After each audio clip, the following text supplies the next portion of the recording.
We spent the last 3 lectures talking about how cells handle energy. So 2 lectures on cellular respiration, taking energy from energy storage molecules and converting it into ATP, chemical energy that cells can use to do work.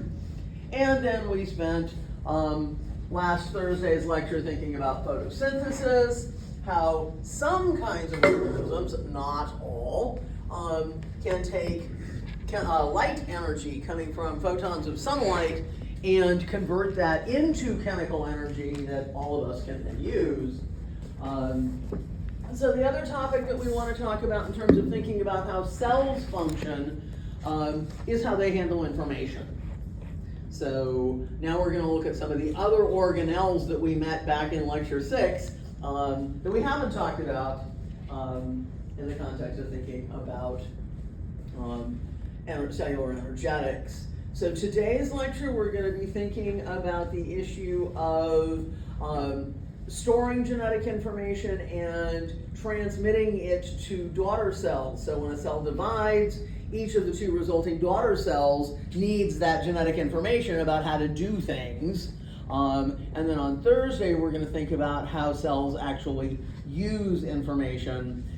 We're going to focus in on information about how to make particular proteins, because that is, although not the only kind of genetic information cells have, a really, really big part of it. Cells have to be able to make all the different proteins that enable them to do all the things they do. All right, so when we think about cells, prokaryotic cells have life relatively easy. If you'll recall, they have all their DNA, all their entire genome is 1 chromosome, 1 big circular DNA molecule. So before the cell divides, it's going to have to duplicate that DNA, replicate that DNA, and then it will split itself in half. It just has to make sure that each of the 2 resulting daughter cells gets one of the 2 double-stranded DNA molecules. Eukaryotic cells have a slightly more complicated undertaking because, as you hopefully recall from our discussion of cells, eukaryotic cells, the genome, the collection of all the genetic information, is divided up across multiple chromosomes, so multiple very, very, very large pieces of DNA, and each of those is linear. So the issues associated with linear versus circular chromosomes, we're not going to spend any time on. Edwin and Carson are learning about that right now in molecular, but the fact that you have multiple chromosomes and you have to sort out and make sure that each of your 2 daughter cells gets 1 complete copy of all the genetic information, nobody ends up with any extra chromosomes, nobody gets shorted on anything, makes this process a bit more complicated. We're not going to spend a lot of time talking about the gory details of line dancing for chromosomes. If you've taken L101, you've spent lots of time on that. If you haven't taken L101 yet, but it's in your future, you will spend lots of time on that. But it does mean that when we think about eukaryotic cells, we can think about them as having essentially like a life cycle. It's referred to as the cell cycle. And it gets broken up into these phases. So this one here, G1 phase, this is where the cell is just hanging out doing whatever this kind of cell does. And a cell that is what we would call post-mitotic, meaning it doesn't divide anymore. Some organs in your body went through lots and lots of cell division as you were a developing embryo, as you were growing up from when you were a newborn to your full adult size, and then you hit your full adult size and they're done, and they're never going to divide again. Most of those guys are hanging out here in G1 forever, just doing what these cells do. Other cells may spend a lot of time there, but then every so often, oh, we need to divide. If you're going to divide, you then have to move from this G1 phase into what's called S phase for synthesis. This is where you do DNA synthesis, where you replicate your DNA so that you duplicate all the DNA in the cell so that when the cell divides, each of the two cells will get a complete copy of all the DNA. Once S phase is over, you move into what's called G2, so for a second, gap, and this is where the cell gets ready to divide. So this is something that really is of no relevance in prokaryotes, but in eukaryotes it's very important. It does everything from check to make sure that it did in fact replicate all its DNA, it didn't miss any, it didn't make any mistakes, and it has to produce a whole set of proteins that are specifically used only during cell division. Those are going to be involved in moving chromosomes around and that kind of stuff. So G2 is where the cell prepares to divide, and then M phase for mitosis is when the cell actually goes through the whole lining up all the chromosomes and making sure that they segregate properly into the two daughter cells and then actually dividing. So these are your four phases: G1, S, G2, and M. And you should be prepared to tell me what happens in each of them. So again, prokaryotes have it a little easier because they just have one circular chromosome, duplicate it, and you only have one thing you got to keep track of. Just make sure that each of the two cells at cell division gets a copy. Eukaryotes, here we have our chromosomes. When this DNA initially gets replicated, the two copies of a single double-stranded DNA molecule stay together. So that's where you get these classic replicated chromosomes that are actually physically linked by a collection of proteins. And then when the cell divides, those are going to separate so that each one of these replicated chromosomes, one copy goes to one cell and the other copy goes to the other cell. All right, like I said, we're not going to spend any time thinking about that right now. We'll think about it a little bit more when we move into thinking about organisms and replication at that level of making the next generation of organisms. What we want to think about right now is what happens during that S phase when you are replicating your DNA. So in order to think about how we replicate DNA, we have to remind ourselves about DNA, nucleic acids. So as a reminder, the monomer unit here is the nucleotide. You all saw this on exam 1. We have a 5-carbon sugar in its ring form. The first carbon here, the 1' carbon, has a nitrogenous base. There are 4 different bases that can be used in DNA. But there are single or double rings with lots of nitrogens in them. And then over here on the other side, on the 5' carbon, we have a phosphate group. So that's the basic structure of a nucleotide. If we're making DNA, our 5-carbon sugar is going to be deoxyribose. That's where the D comes from. So it's not quite a normal carbohydrate. The normal carbohydrate here is ribose. We're going to talk more about it on Thursday because this is the sugar that builds ribonucleotides that you use to make ribonucleic acid, or RNA, your information usage molecule. But right now, we're talking about DNA, deoxyribonucleic acid, the information storage molecule.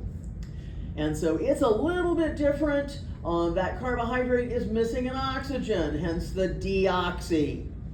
That second carbon here, the 2' carbon, if it was a proper carbohydrate, every carbon should have an oxygen and 2 hydrogens. That was the base formula for carbohydrate, CH2O. This one, that particular carbon only has a hydrogen rather than having a hydroxyl, an OH group there. That helps make DNA, polymers of deoxyribonucleotides, more stable. So in DNA, we're using the deoxyribose sugar, and of our nitrogenous bases, both DNA and RNA use A, C, and G. but recall that the difference is the T base gets used in DNA, and in RNA we're going to substitute the U base for the T base. So you're not going to see the U base in DNA molecules. Okay? So we have our nucleotides, and when we bond them together by our condensation reaction, our dehydration synthesis reaction, we're going to bond the phosphate group of this nucleotide to the 3' carbon on this nucleotide. And that's going to be really important. You can only add a nucleotide to the 3' end of a strand. So if it's a nucleotide that has a free 3' carbon with just a hydroxyl on it, you can come in, do this condensation reaction, and attach the next nucleotide by way of its phosphate group to that 3' end. So we get now, we now have a polymer. It's a really small one right this second. It's only got 2 nucleotides, but it's a polymer. And we made a water molecule, just like we always do in these dehydration reactions. All right. And then we can come in and do it again. Because that nucleotide we just added, its 5' phosphate is now attached to the nucleotide ahead of it, but it's still got a 3' hydroxyl. So recall that nucleic acids have a distinct polarity. At one end, what's called the 5' end, we have the nucleotide whose 5' carbon just has a phosphate. And that phosphate isn't attached to anything. What we would call a free 5' phosphate. This is the only nucleotide in the entire strand whose 5' phosphate is only attached to the nucleotide that owns it and not to anything else. This phosphate group is now between the nucleotide it came in with and the nucleotide ahead of it in the chain. So is this one. Okay? At the other end, we have what's called the 3' end, because this is the only nucleotide in the whole chain where that 3' carbon just has its hydroxyl group. Every other nucleotide in this chain, now its 3' carbon is bonded to the phosphate of the next nucleotide. Okay? So this is your 5' end, this is your 3' end. That's going to be really important when we think about working with a strand of nucleic acid, DNA or RNA, knowing which way you're supposed to read it. Sort of like if you're trying to read a line in a textbook. If you try to read it backwards, it doesn't make any sense at all. Particularly if you're reading every letter at a time backwards. You're not just reading the words, you're reading every single letter backwards. Yeah, good luck. You have the same problem with the information in your DNA. Note that the nitrogenous bases are not participating in this linkage. This is what's referred to as the sugar phosphate backbone of the nucleic acid, because it alternates sugar, phosphate group, sugar, phosphate group, sugar. The bases are not part of that. The bases are sticking out there, and that's where we're going to code the information in the order of nitrogenous bases in the strand.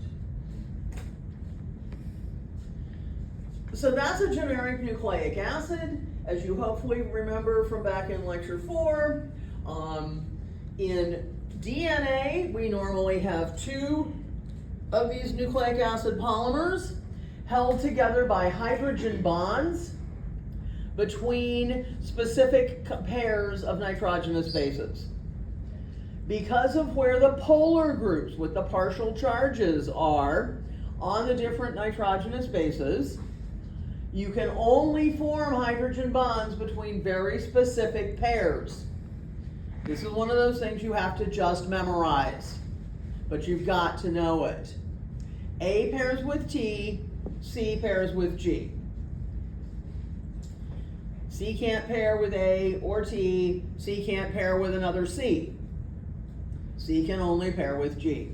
That has to do with both how many polar groups there are. You'll notice C and G have 3 each, A and T have 2. And also, you've got a partial negative here, you've got a partial positive here, you've got a partial positive here and a partial negative here. You've got to get those partial charges lined up right so that they can attract each other. That requires both that you have the appropriate nitrogenous bases and also that your 2 strands be running in opposite directions. This is what's referred to as being anti-parallel. So they're running in parallel, but they're running in opposite directions. This one is running 5' to 3' in this direction. This one is running 5' to 3' in this direction. And those polar groups only line up right if you do it that way. Try to do it this way, it doesn't work. Now you've got 2 things with partial positives right next to each other, and the bases are going to repel each other rather than bonding. Okay? So they've got to run anti-parallel so that your polar groups will line up and your nitrogenous bases will hydrogen bond or base pair. Okay? Yes? Which part of the phosphate sugar backbone is the delta positive and delta negative?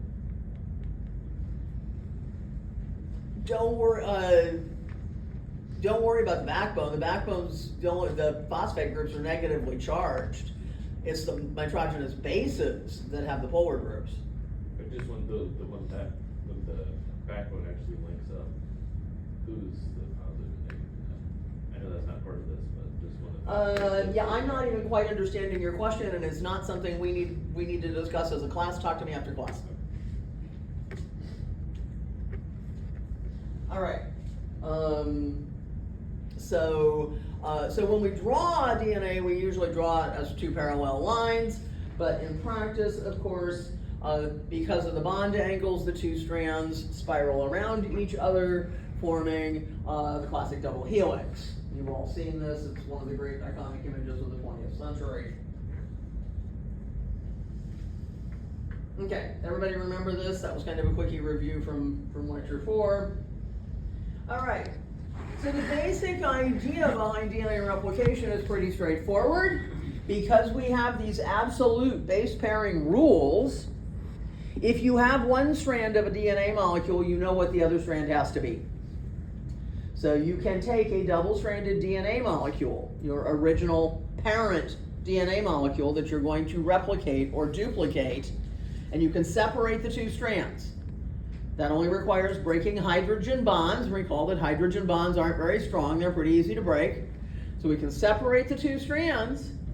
And we know if there's an A base here on the nucleotide at this position in the existing strand, then the complementary strand, the matching strand, has to have a nucleotide with a T base there, opposite it, because T is the only thing that can pair with A.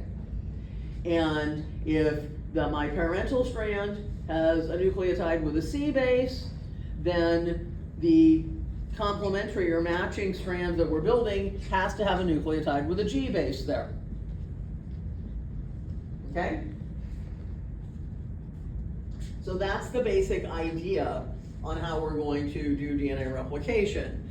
The cell is going to separate the 2 strands of the DNA, and then it's going to add nucleotides to the 3' end of the strand that it's building by that condensation reaction, one after the next, looking at the unpaired nucleotides in the parental strand to figure out, okay, what nucleotide am I supposed to put in next?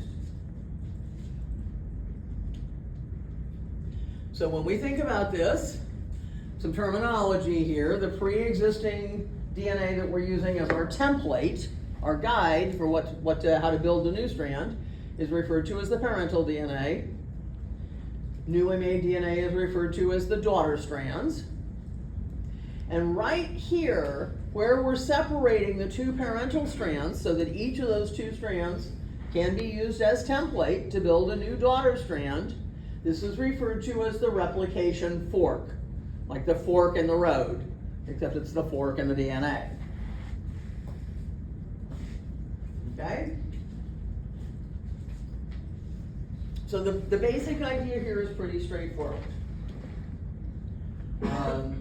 There are a couple of things that make this slightly more complicated than you might think looking at it at first. So this is the reaction that we talked about, where we're adding a new nucleotide to the 3' end of a growing strand. And we can come back, and here's our 3' end. We can add another one. None of you, when I threw this up a minute ago, called me on the fact that anytime you make a bond, you're going to have to put energy in. That's an endothermic reaction. When you make a bond, you're storing energy in that bond. You have to physically force atoms close enough together to get their electron orbitals to overlap so they will share a pair of electrons. That takes a bunch of energy. You'll get that energy back when you break that bond. But if we're going to make a bond, that means we have to have an energy input. We all know where cells get energy. Cells get energy from high energy phosphate bonds. So this ought to look kind of familiar. Looks a heck of a lot like an ATP molecule. The things that are different: it's a deoxyribonucleotide. It doesn't have an oxygen on its 2' carbon. And it doesn't necessarily have the A base.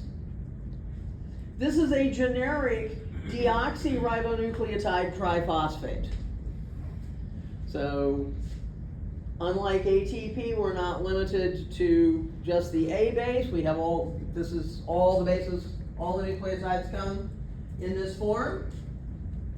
And because we're dealing with deoxyribonucleotides to build DNA, we're using the deoxyribosugar in our nucleotides. But when these get synthesized, when these initially get made by cells before they get added to polymers, they're made not as nucleotide monophosphates, which is what we're going to add to the chain, but as triphosphates. And as you know from having seen ATP multiple times already, when you break one of those bonds between two phosphate groups, that's a high energy phosphate bond that releases a lot of energy. That's that, when this is if this was an ATP molecule, that again is what cells normally use to do work. It doesn't matter what the sugar is or what the base is, those are still high energy phosphate bonds. And so what we actually add when we're going to add a nucleotide to a growing strand of nucleic acid, even though we're only adding one phosphate, the starting nucleotide for this synthesis reaction is a nucleotide triphosphate. So this nucleotide that we're going to add, it's a deoxyribonucleotide with the appropriate base that's going to base pair with the base on the nucleotide in our template strand, our matching parental strand that's telling us what nucleotide to add. What comes in initially is a nucleotide triphosphate, and what's going to happen is first you're going to break that high energy phosphate bond between the first and second phosphates in this triphosphate. That's going to release enough energy to make that bond. So this is actually, the addition of a nucleotide is actually a two-step reaction. You start with a nucleotide triphosphate and you break it into the nucleotide monophosphate with just one phosphate group that's going to get added to the chain, and you kick the other two phosphates loose as a diphosphate, then the two phosphates stuck together. And then you use that nucleotide with the one phosphate group and the energy to do that condensation synthesis reaction and attach the phosphate group to the 3' carbon there, generating water. Okay? So the key take-home point here is that these nucleotides come in as triphosphates, and you use energy from breaking a high-energy phosphate bond to have enough energy to make the bond that you're making when you add the nucleotide to the chain. Do they float around as triphosphates? Yes. Then? Yeah, yeah. So I mean, they can float around. Nucleotides can float around in a cell as monophosphates, diphosphates, or triphosphates, but the enzymes that are catalyzing these reactions are looking for the triphosphate as their substrate.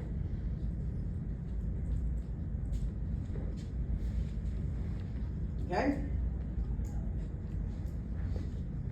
All right. The other thing you have to keep in mind are the things that you have to have. So you have to have a template. You can't add on to a strand that isn't partially base paired to something else. You have to know what nucleotide to put next.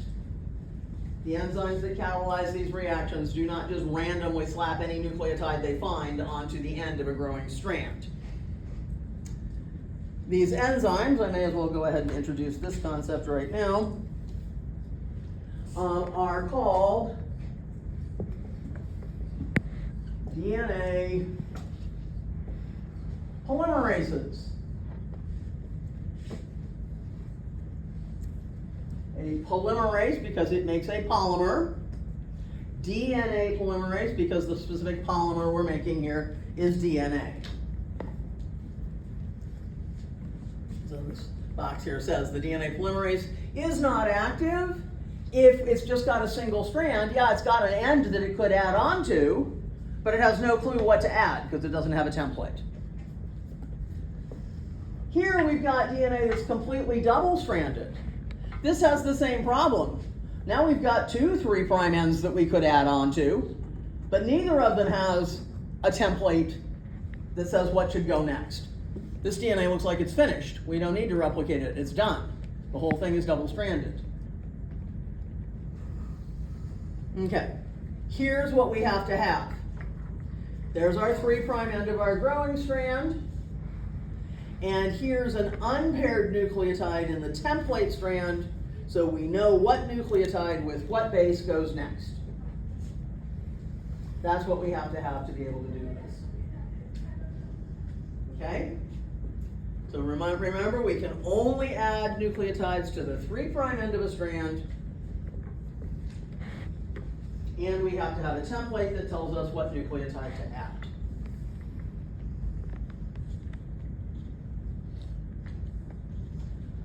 All right. This brings up a problem. Because the two strands have to run anti-parallel in order to base pair properly, each of the newly made daughter strands has to be anti-parallel to the parental strand that's being used as its template. So here at the replication fork, as we are separating our parental strands, one of our growing daughter strands, the 3' end of that strand, is right next to the newly exposed parental DNA. We can just keep adding on to it. And as we keep extending this, we'll keep separating the parent DNA, and we can just keep building this. The problem is we can't add on to the 5' end here. So as this parental DNA gets exposed, we can't use it. We can't extend this daughter strand off of this end. So what we have to do is make the other strand in pieces. So some names. You need to know these. The enzyme that separates the two parental strands of the DNA is called helicase because it unwinds the helix. Remember, this DNA, although I draw it like parallel lines, is actually a double helix. So this is the molecule that's unwinding the double helix, breaking the hydrogen bonds, separating the two strands of the parental DNA. That's the function of helicase. So it's moving along the parental DNA, separating the strands. Okay? The enzyme that is adding nucleotides to the 3' end of a growing strand, again, it's a DNA polymerase. The one we're dealing with here that's just extending this growing strand, the daughter strand of the DNA, is called DNA polymerase 3, because it was the third one that was discovered. Yes, there's a 1 and a 2. You'll meet DNA polymerase 1 in a minute. DNA polymerase 2 has nothing to do with DNA replication. So DNA polymerase 3 is the enzyme that does most of the adding nucleotides to the end of a growing strand. So far, so good. So here we are, we just keep moving along. This strand keeps getting longer, but we're not using this exposed DNA right now. The problem is, we have to have a 3' end to add nucleotides to, right? And if we already had DNA here, it would have its 5' end there, so it's the wrong end. So somewhere over here, there might be some. DNA polymerases can add nucleotides to a growing strand. They can't start a strand. They can't take 2 free nucleotides and make that little tiny polymer that's only 2 nucleotides long. You can do lots of things, but that's not one of them. There is, however, an enzyme that can do that. Its name is primase.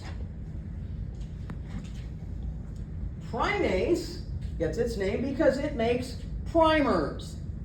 It primes the synthesis of a new strand. Primers are made out of RNA. So primase is an RNA polymerase.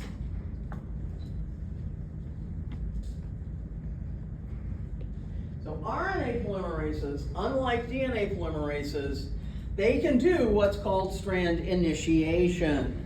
They can take 2 free nucleotides and bond them together. DNA polymerases can't do that. DNA polymerases can't start with 2 single nucleotides and join them together. Once they've been joined together, DNA polymerase can add more nucleotides to a 3' end. That's strand elongation. But they can't, DNA polymerases can't start a strand. For that, you need an RNA polymerase, and the particular RNA polymerase that does this in the context of replication is called primase, because it's making these little RNA primers. Okay?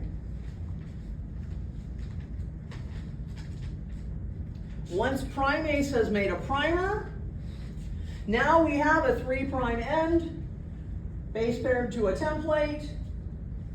Now we can do strand elongation.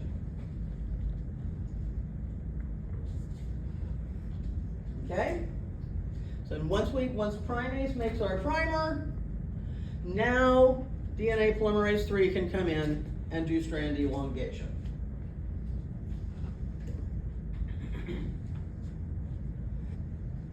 So is that one going this way? Now it's going anti-parallel. Yeah, this one's running 5' to 3' this way. The parental strand is going 5' to 3' that way.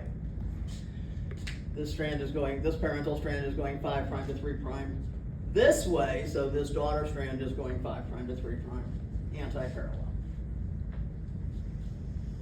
Okay?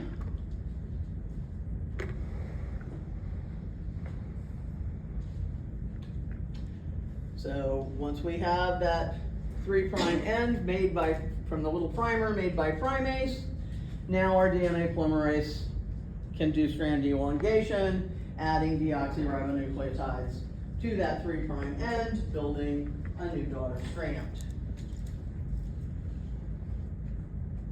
This is going to, however, create a bit of a problem. First off, this is slow, because we have to keep waiting for primates to come in and make a new primer. So helicase is moving along, exposing the DNA. On this strand, what's called the leading strand, DNA polymerase 3 just keeps adding nucleotides to the 3' end, sort of chasing the helicase. On this strand, as new parental template gets exposed, primase has to keep coming back and making new primers. Okay.